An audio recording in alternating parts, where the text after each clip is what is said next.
I've been a huge fan of Linkin Park. I think it was the lyrics that drew me in.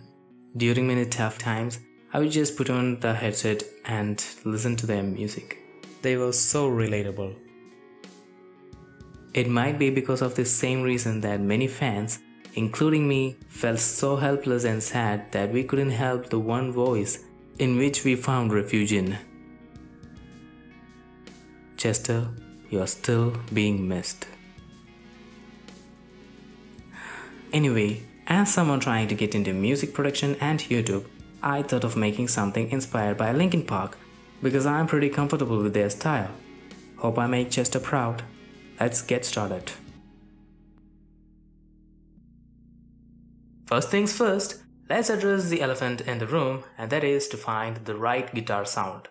After some research, I found out that I already had something for that in my hand. It's Complete Control, which comes with a complete start pack.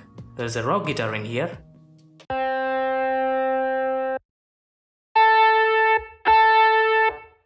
Everyone has some personal settings for any instrument, right?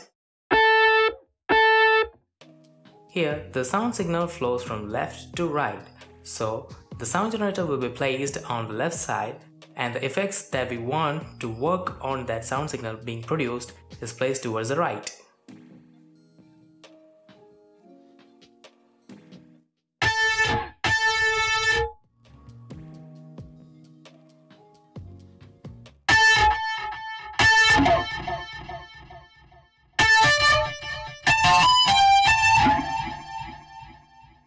Then I tested out some power chords.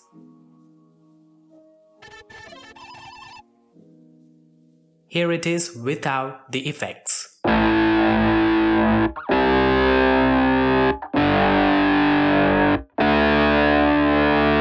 And now with the effects turned on.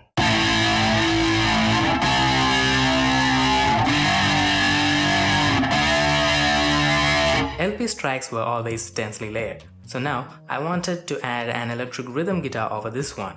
For this I decided to use the plugin Revitar, which could mimic a good strumming even if the MIDI notes were perfectly aligned on the same time. Here I am changing the settings in such a way that it does not mimic the characteristics of an acoustic guitar.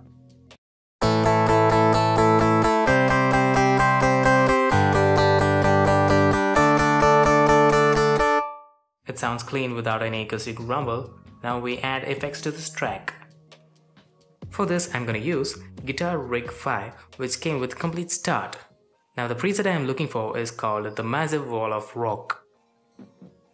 Here the root of sound is from top to bottom and the effects get applied as it goes down. We can add components as well. This is one way of doing it.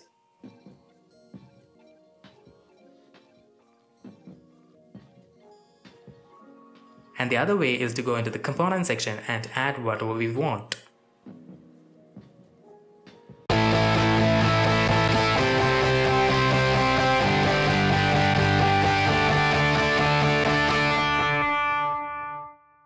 The next crucial part is to add bass. For this I am using Ample Bass.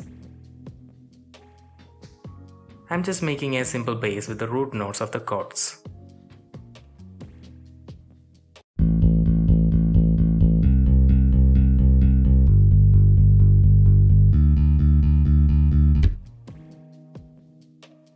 I think the soul of the genre has been captured now. In the meantime, let me show you something that I do to make the final mixing easier, and that is to direct the audio output of the two electric guitars towards a single stereo bus. Let's listen to what we have came up with so far.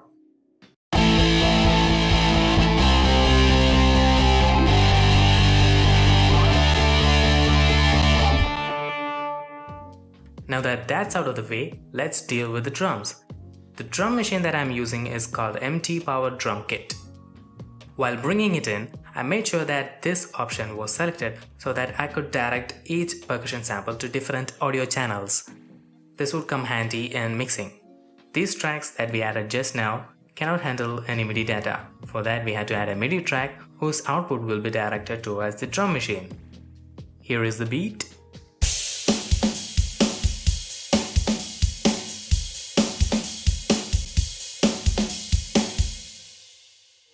As you can see, the output is only coming through a single channel. To change this, we had to go into the mixer of the MT Power Drum Kit and direct these outputs to different audio channels.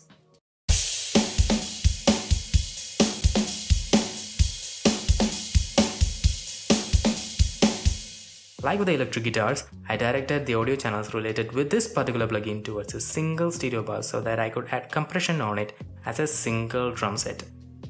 And now here is the drums for the verse.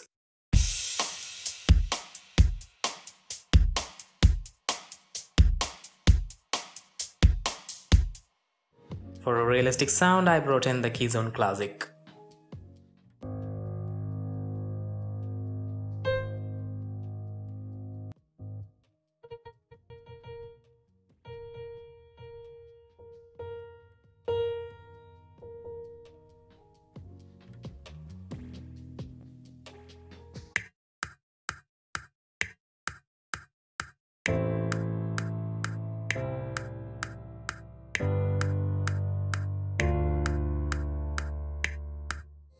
LP uses a lot of distorted sounds in their tracks. This even includes distorted drums. So with Sitala, step sequencer and some effects, I made this beat pattern.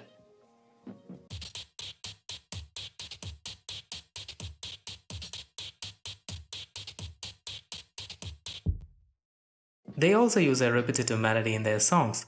For this, I'm using the plugin Tyrol N6.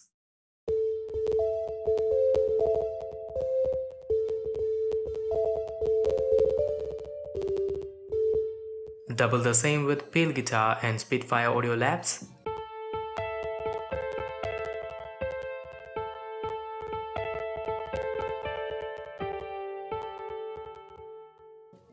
Again with Tyrol N6, added this for creating atmosphere.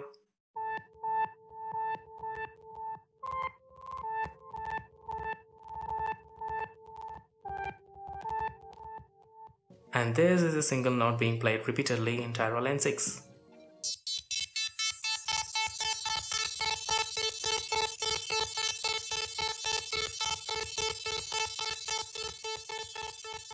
Using Peel Guitar, bass guitar and piano, I added this pre-chorus.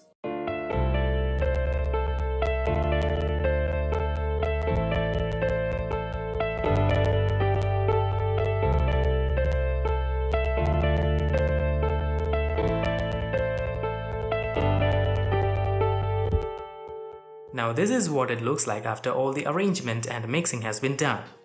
On top, you can see an audio track. This is actually one of the electric guitars playing a single power chord recorded back to the DAW itself.